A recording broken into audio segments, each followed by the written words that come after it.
TheJamies.net. We sailed on the Majestic Princess for 7 nights in August 2025. If you follow these 16 tips, you'll likely enjoy sailing on her as much as we did. Just a quick note that if you enjoy this video, please give us a thumbs up or leave a comment. It really helps our channel. And consider subscribing so you get alerted when we add new videos. Our first tip is to be aware that not all elevators on the Majestic Princess go to all of the decks. The forward elevators went as low as Deck 4 and as high as Deck 17. The Midship Elevators, both the glass and traditional elevators, went as low as Deck 4, but only as high as Deck 16. And the aft elevators only went as low as Deck 6, but went as high as Deck 17.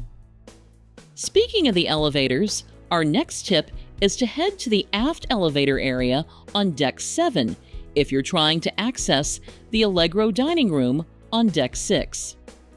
Access to the Allegro dining room from the forward or midship parts of Deck 6 was blocked by the ship's galley, so the only option for accessing the restaurant was to navigate to Deck 7 aft, then take the elevator or stairs down to Deck 6.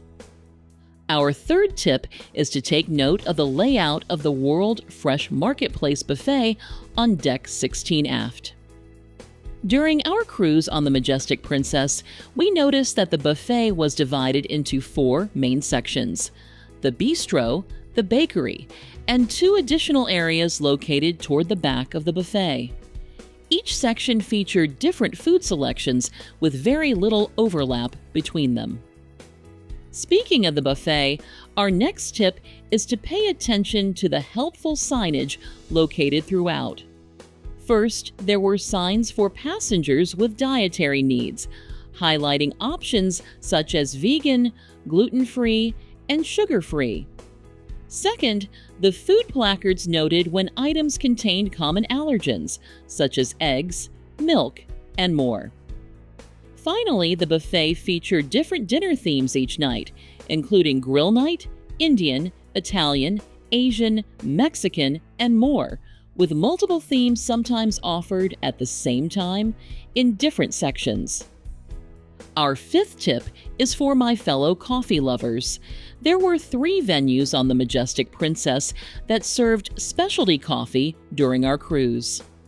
The International Cafe was located on Deck 5 midship and was open 24 hours a day. The Princess Live Cafe was located on Deck 7 midship and was open from 7 a.m. to 11 p.m. And the World Fresh Marketplace Buffet on Deck 16 aft had a coffee bar that was open from 6 a.m. to 9 p.m.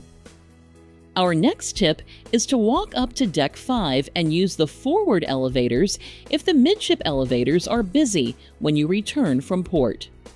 During our cruise, passengers reboarded the Majestic Princess on Deck 4 midship, where only the midship elevators were directly accessible. That often caused the elevator area to get crowded, but taking the nearby stairs to Deck 5 made it easy to reach the forward elevators, which were significantly less crowded. Our 7th tip is to be aware that there are 2 types of touchscreen displays available on the Majestic Princess, and they each provide different information. The horizontal displays featured information about our itinerary, onboard events, and dining.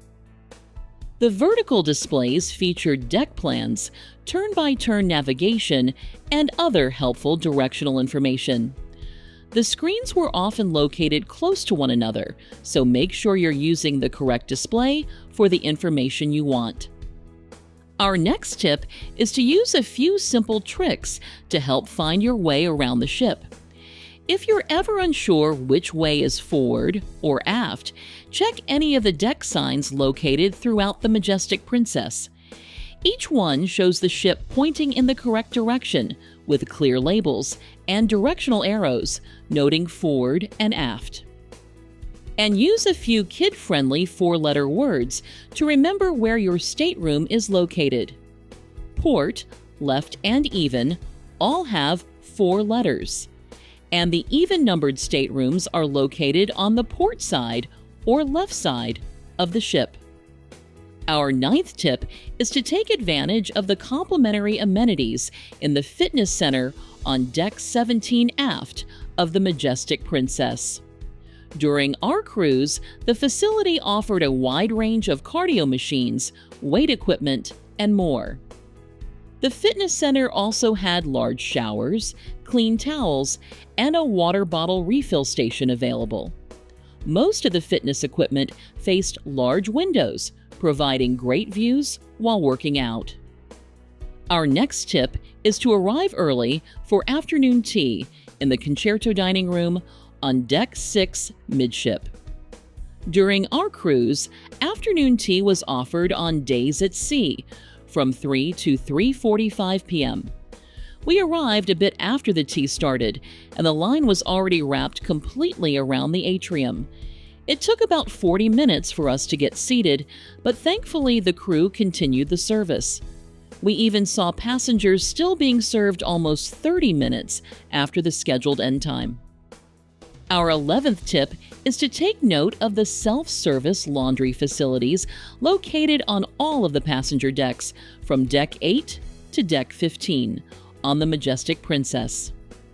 Each facility was located near the aft elevators and included 4 washers, 4 dryers, a few ironing boards, and a couple of sinks.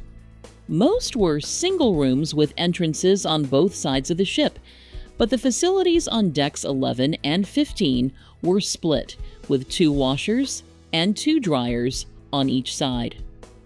All of the facilities operated on a token system and offered soap, bleach, and fabric softener for purchase. Our next tip is to be aware that the midship elevators on the Majestic Princess had 3 separate sets of call buttons. The 4 traditional elevators shared 1 set of call buttons, while the 2 glass elevators were operated separately.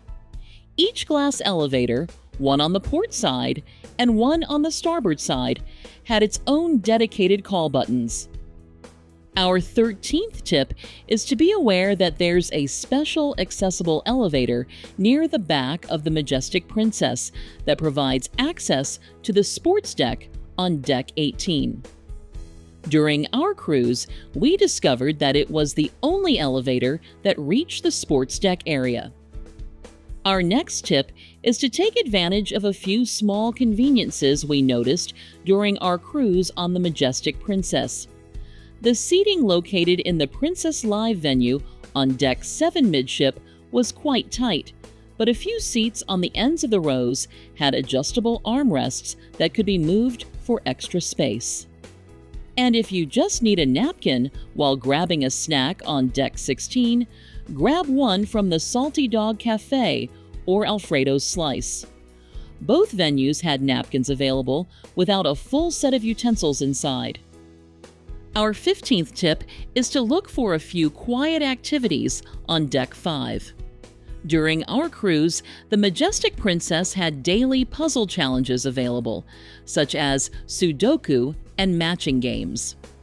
The challenge sheets could be picked up by the Shore Excursions desk near the forward elevators, with pencils provided for convenience.